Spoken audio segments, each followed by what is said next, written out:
Hi, I'm Zor. Welcome to Unizor Education. So we continue talking about Lagrangian, but today we will talk about kind of application of Lagrangian mechanics, Lagrangian approach, to come up with a very interesting property. So let me start from the very end of this lecture. What will be proven, basically? What will be proven is that energy conservation law is not just an axiom which we can accept. It might be derived from some property of time. So energy and time. Basically, if the time is uniform, so to speak, if time is the same today as it will be tomorrow or was in the past, then the energy is supposed to be conserved.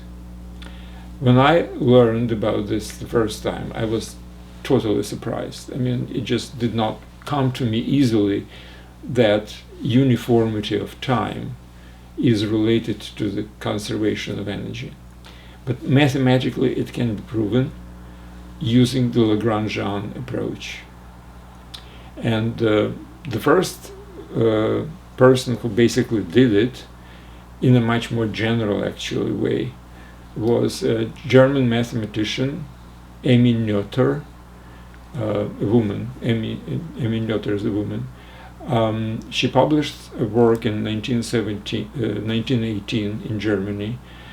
It was a mathematical work, but what was following from this work was certain conservation laws.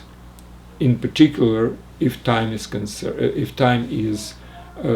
uniform, I'm using the word uniform actually, the word is symmetrical, then the energy is conserved. So, and basically that's what I'm going to do today. Now, well, first of all, this lecture is part of the course. The course is called Unizor.com website. The course is called Physics Plus. The website is totally free. No sign-in, no subscription. You can do whatever you want. And what's important is every lecture has written notes, which are available on the same page if you go to Unizor.com. On this page you will find basically like a textbook material presented in the lecture will be in these notes. And notes are very detailed. Something I don't really explain in detail here in front of the on the board, but just because of the lack of time or something like this. But they are explained in more details in the notes. So that's why I suggest you to read the notes before or after you watch the lecture, the video. Alright, so what we are actually trying to prove needs certain, well, I will just repeat certain things which I consider to be known, because they were covered in previous lectures. So what are those things? Well, first of all, the concept of a functional. It was explained in one of the first lectures of this part of this course. Then a concept of the function which is kind of delivered. It's a stationary point, exactly the same as you're using a regular function and you find a stationary point. That's where the derivative is equal to 0, if you remember, right? Now, in functionals, which are basically functions of functions, there are certain functions which are stationary points for functional. And basically it's defined this way: if f of f is functional, then the variation of this delivers the stationary point f, which basically means the same as maximum or minimum for the function, it will be delivering maximum or minimum or just saddle point kind of things for the function null. And an example of function null, the first example which comes to mind is integral of the function. So it's a function of function. Integral is a number which depends on the function which we are integrating, right? I'm talking about definite integral. So something like integral from a to b f of x dx is a functional, and the argument is the whole function. So whenever this integral goes to a maximum or a minimum, depends on this particular function. In the set of all the different functions, well, integrable on a and b, obviously, and some other conditions, we can find maximum or minimum. Okay. So that's no. Now, the next thing is that we are considering mechanical system, classical mechanical system, with n degrees of freedom, which can be basically described, the movement of this can be described in some system of coordinates.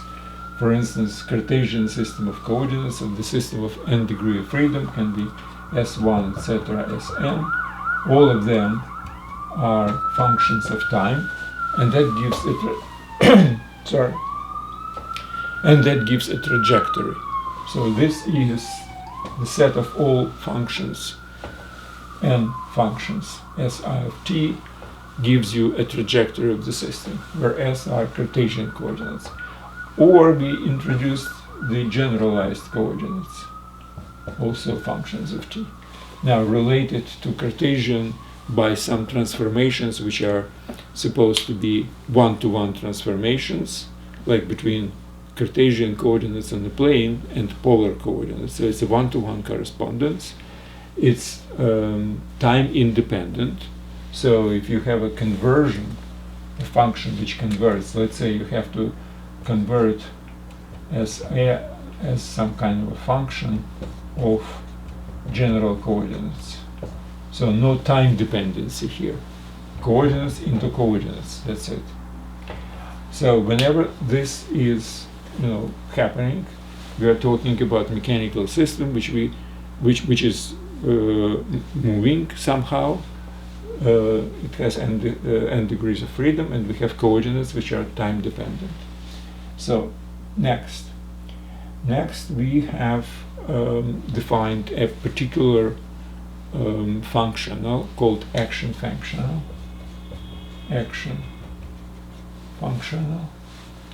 which has a very interesting property. Now, the argument to this functional is trajectory. So you have qi of t. So it's a functional which depends on trajectory, and the function itself is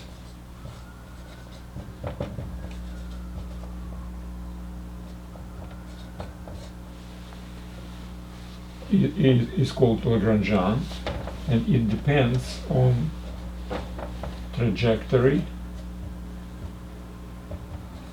the velocities, and time in general. So there is a function which is called Lagrangian. We did cover this material before, which depends on coordinates. I'm using generalized coordinates, their velocities, which is time derivative, and maybe optionally explicit time. And if we will apply a functional called action,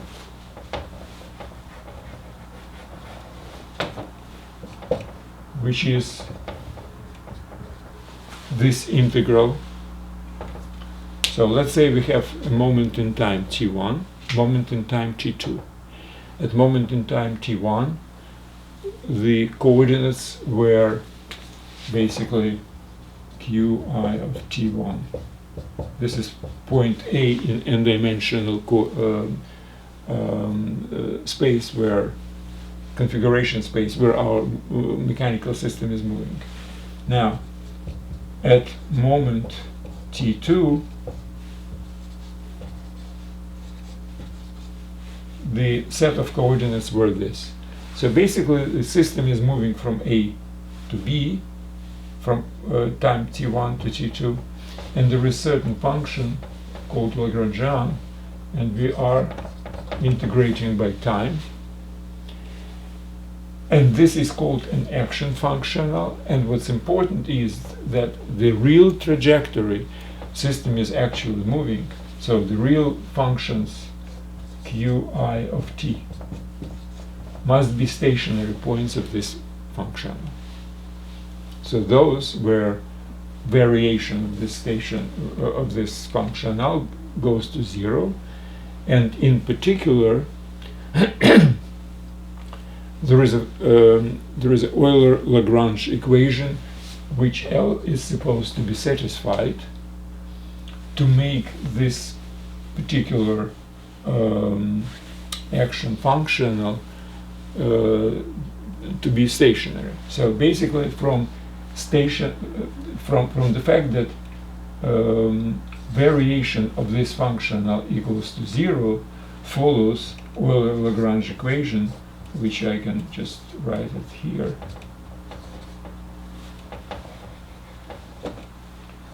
d by dt dl of dqi for every I from 1 to n. So this is the system of differential equations. So altogether is called Euler-Lagrange equations. Now, if this is satisfied, then qi is supposed to be a real trajectory. System is moving from point A at t1 to point B at t2. So what is L? Okay, again, for classical mechanical system, L is difference between kinetic and potential energy. So we know what this function is. It's a difference between kinetic and potential energy of the entire total system. So with this function,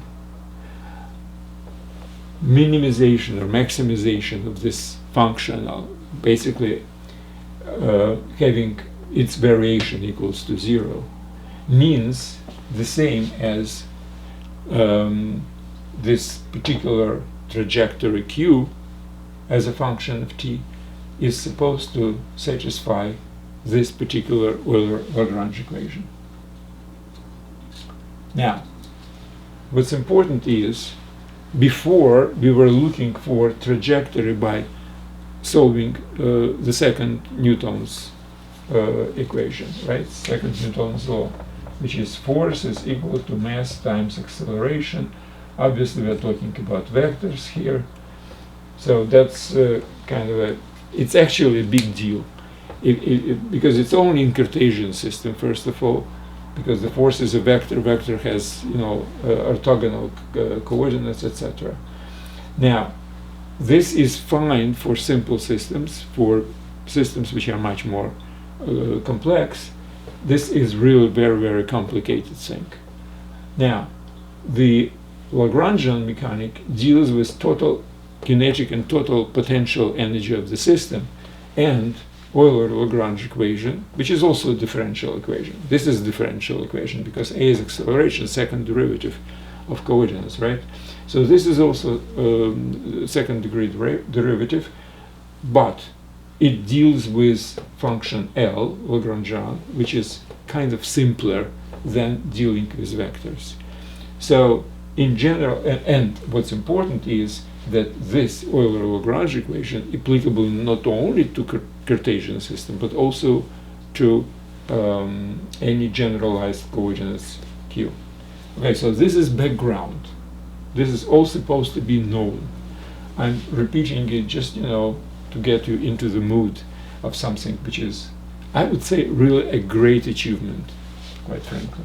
And by the way, famous physicists like Einstein, they were actually calling this particular Noether's theorem as absolutely fundamental for the whole physics, because it relates something which is kind of, more physical, I would say, like energy, with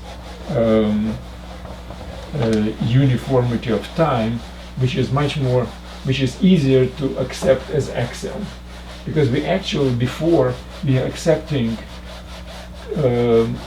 energy conservation, well, as an axiom. We didn't really prove it, but now we can prove it from another standpoint. For example, from time independence, from time uniformity, which seems to be much more, well, it's easier to accept uniformity of time as an axiom than the law of conservation of energy, at least for me, quite frankly. So that's why it's very important. We have more fundamental properties of the world, like time uniformity, from which we derive, I would say, less obvious thing like energy conservation. All right. So what we do right now is the following. So L is Lagrangian, difference between T and U. And right now I'm interested in full derivative of Lagrangian, which depends on coordinates. When I using Q or Q prime without index, it means it's Q1, Q2, etc., Qn, and this means Q1 derivative by time, Q2 derivative by time, etc., Qn. So this is like n plus 1. So it's 2n plus 1 parameters, but it's just easier to write it this way. Now, what is the full derivative of this thing? Well, let's just use the chain rule for function of multiple arguments. We are differentiating by time. Now, this is a function of many arguments, and to differentiate by time, you can partially derive partial derivative by a particular argument and multiply it. Okay, if you have function of, let's say, y of x, how do you do the derivative by x of f? It's partial derivative by y times derivative of y by x, right? So the same thing with multiple arguments here. So q is n different, q1, q2, q2, so it's sum of dl by dqi times derivative of each qi by time, which is qi prime, plus sum of dl by dq velocity times derivative of velocity by time, which is acceleration, 2 primes, okay, plus derivative by time. Okay, this is the total derivative of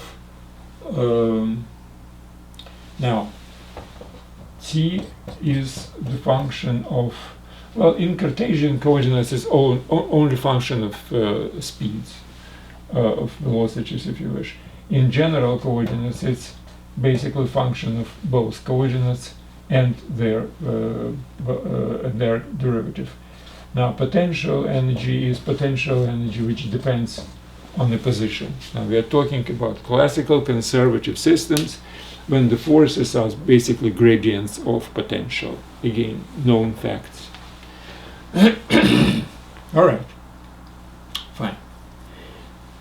Now, let's just make some conversions.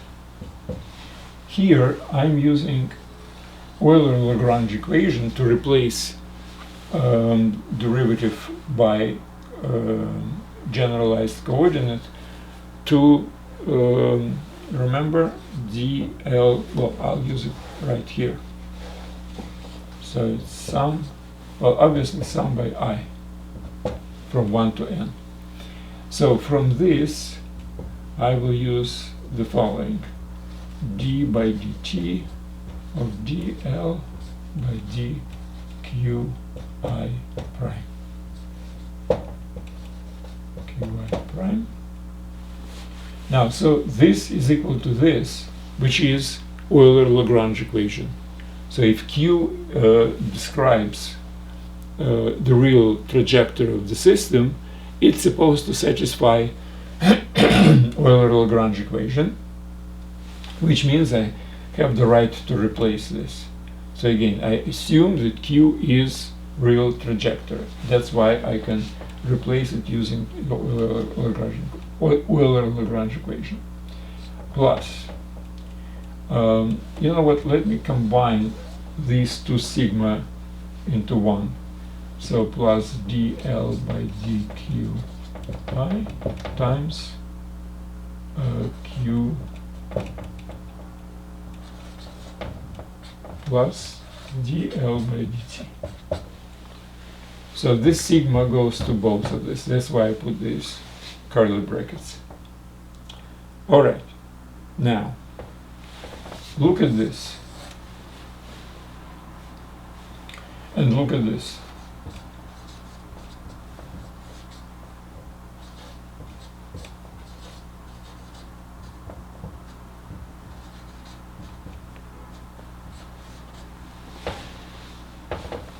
Derivative by time of product is derivative of the first by the second, which is this, plus this by derivative of the second, and derivative by time of qi is qi.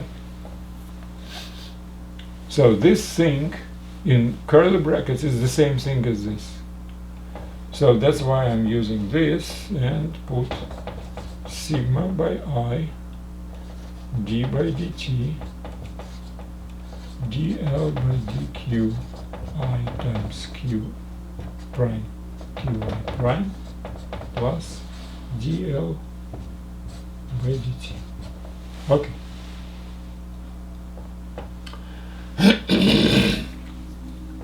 Now,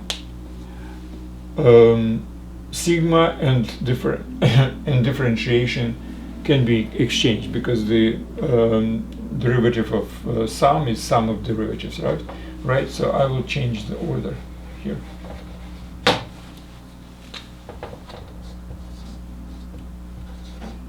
d by dt. Now look at this. Equal to this. So what does it mean?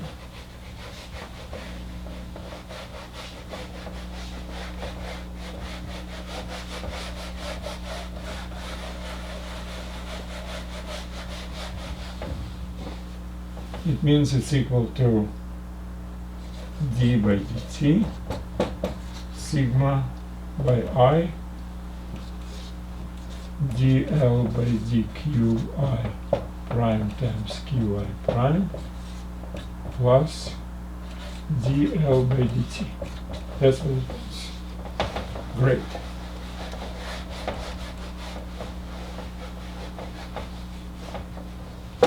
Now, let's put it differently. We will have d by dt from dl by dqi prime times qi prime minus l is equal to minus dl by dt. Right? This differentiation by time is this. I combine them together. This is L and this is basically without change. And here is a very important thing. Lagrangian for classical, conservative, mechanical system does not depend explicitly on time. Lagrangian, as we were saying, is time, it's kinetic energy minus potential. Kinetic energy depends not on time, but on the position and velocity. In Cartesian coordinates, it's only velocity. In generalized coordinates, it's velocity and coordinates, but not explicitly on time. Same thing, U, potential energy, it depends only on position. It does not depend, in a classical mechanical system, it does not depend on the time. So, L, as difference between kinetic and potential energy, is time independent, explicitly partial derivative by time. Partial, this is partial derivative. Because L is a function of, in theory, three different, well, n, and one parameter, so it's 2n plus 1. So derivative by t, it's not explicitly dependent on t, so it's equal to 0. Which means that this thing is equal to constant. And now, again, jumping forward, this is the full energy of the system, and I will prove it, which is kinetic plus potential. All right? So we have basically proven that this thing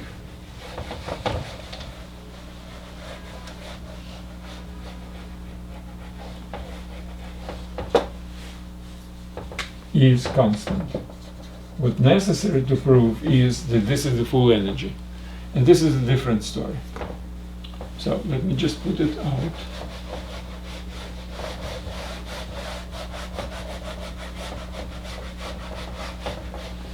And I will talk about only Cartesian system. In Cartesian system, T is equal to 1/2 sigma mi. Let me put J here, so we don't mix it. Times Sj prime square.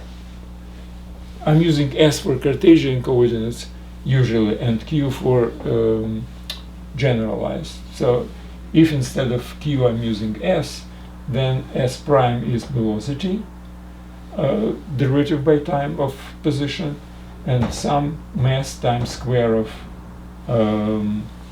of the speed would give me kinetic energy. Okay.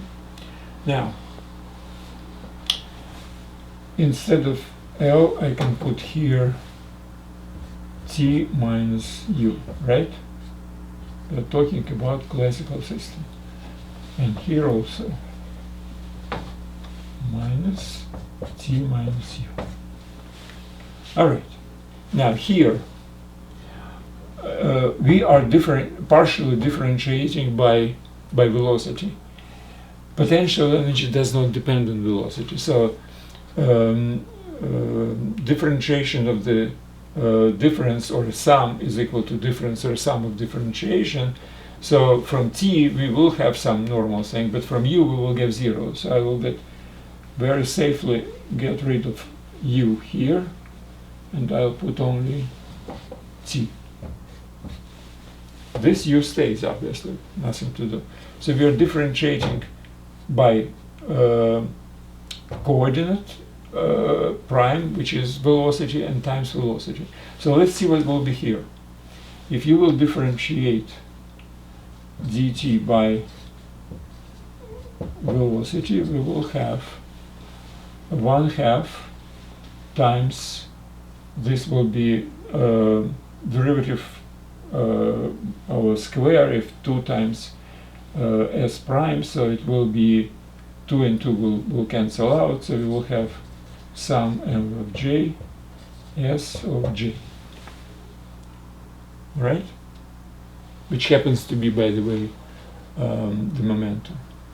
So the dt divided by dsj prime times sj prime will be what? If we will multiply by we will be having square, right?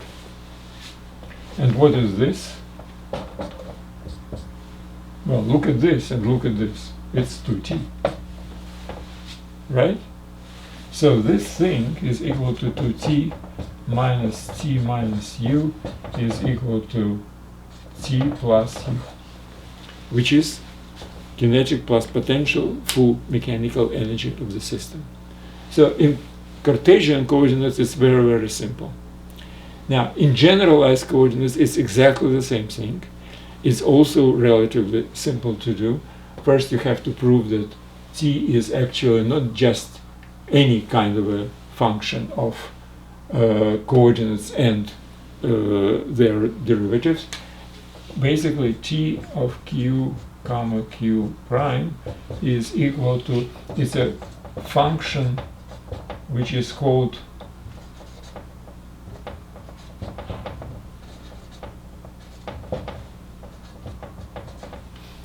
some kind of coefficients which depend only of q1, etc., qn, and their derivatives which combined together make it a homogeneous quadratic form. And if you have a, now how to derive this? Again, very simply, just using the conversion. First you do as j is equal to some kind of a function of generalized coordinates. So that's Cartesian from generalized coordinates, and put it in this sum. And if you will square it out, you will get basically this quadratic form. All is very well explained in the notes for this lecture. I don't want to do it because it's kind of a manipulation with indices. I might make a mistake, so to prevent me from making a mistake, I'm just referring you to already written notes for this lecture, which you can get on the same page where the video is. And in there, I basically prove that this is a quadratic, homogeneous quadratic form. And if you will do the same manipulation, you will get exactly the same thing, which is 2t. So this is equal to 2t in generalized coordinate system as well as in Cartesian. I just decided with Cartesian it's very easy. With generalized you have to go through all these indices, so I prefer you just go to written material. It's better than whatever I put on my whiteboard, and you will get this proof. You can either use the Euler theorem, which I quote, or I just prove it there straight. So go to the notes for this lecture, you will have a proof. And as a result, you have this conservation of total energy of the system. That's it. Again, go to the website unizor.com, read the notes for this lecture, and good luck.